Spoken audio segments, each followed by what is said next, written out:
In this mini clip, we'll be discussing inequalities. While we answer this question together, you'll be solving a similar problem on your own using the same technique. The question reads, on what interval is x squared plus 6x minus 7 greater than 0 satisfied? What the question is really asking us to do is to find all the possible values for x that make this trinomial positive or greater than 0. To solve for these values, we first need to find all the critical points of the trinomial. In other words, the critical points are just the values of x that make this expression equal to 0. We're going to do this by factoring. Just first going to rewrite our inequality here. X squared plus 6x minus 7 greater than 0. To factor this, we need to find two numbers that when multiplied together equal negative 7, but when added gives us positive 6. The numbers 7 and negative 1 satisfies these conditions. So our factored form will look something like this. We will have x plus 7 all times x minus 1. And this is still greater than 0. I would now like you to find the factored form of the trinomial given to you in your question. Here's the answer you should have got. Coming back to our question, from this factored form, it's easy to find the critical points. When x is equal to negative 7, the left-hand side of the inequality will equal 0. When we substitute negative 7 in for x, you'll have negative 7 plus 7, which gives us 0, and 0 times any number is equal to 0. This is why negative 7 is a critical point. When x is equal to 1, this is also a critical point, because 1 minus 1 gives us 0, and 0 times this number will also equal 0. Our critical points then occur when x is equal to negative 7 or positive 1. From these critical points, we are now going to create three different intervals. You'll see why we need these intervals while we go through the solution to the problem. So our first interval will be when our x value is less than our first critical point, negative 7. So we will have when x is less than negative 7. Our second interval will be when x falls between our two critical points. In other words, when negative 7 is less than x, which is less than 1. Our third interval will be when our x is greater than our second critical point, or x is greater than 1. I would now like you to find the critical points and the intervals for the question you are given. Here's the answer you should have got. Now let's create a chart that will help us solve this question.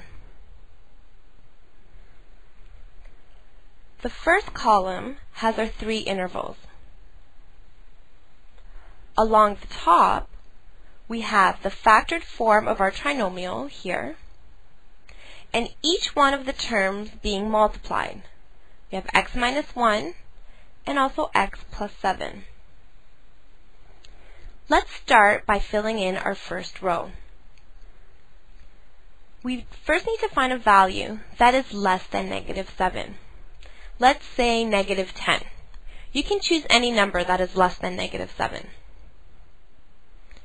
When substituting this value, negative 10, into this column, so we will have negative 10 plus 7, we will get a negative answer.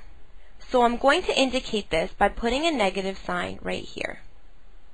We will get a negative answer.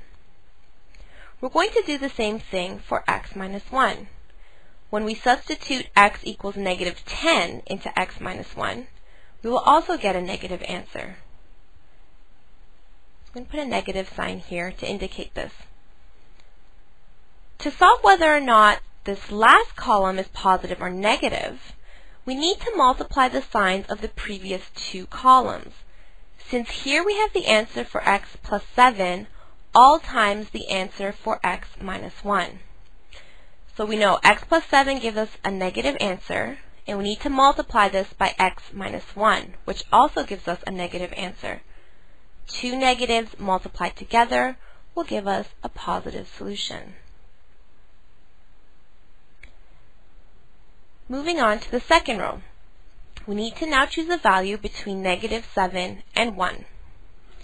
Let's use the number 0. Substituting 0 into here, 0 plus 7 will give us a positive answer. You can indicate this by putting a plus sign. Substituting 0 into x minus 1, we will have 0 minus 1, which will give us a negative answer. To find the sign in our last column, we need to multiply the signs of our previous two columns. A positive answer times a negative answer will give us a negative answer.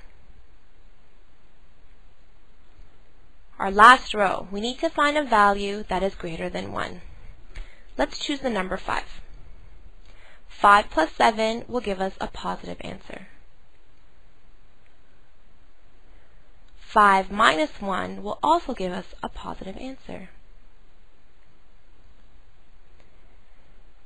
The sign in our last column will be a positive times a positive, which will result in a positive answer.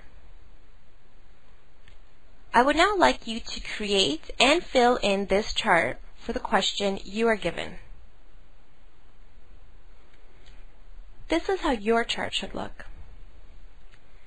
Now remember, we want to find the intervals of x when x squared plus 6x minus 7 is positive, or when x plus 7 all times x minus 1 is positive, since these two inequalities are equivalent.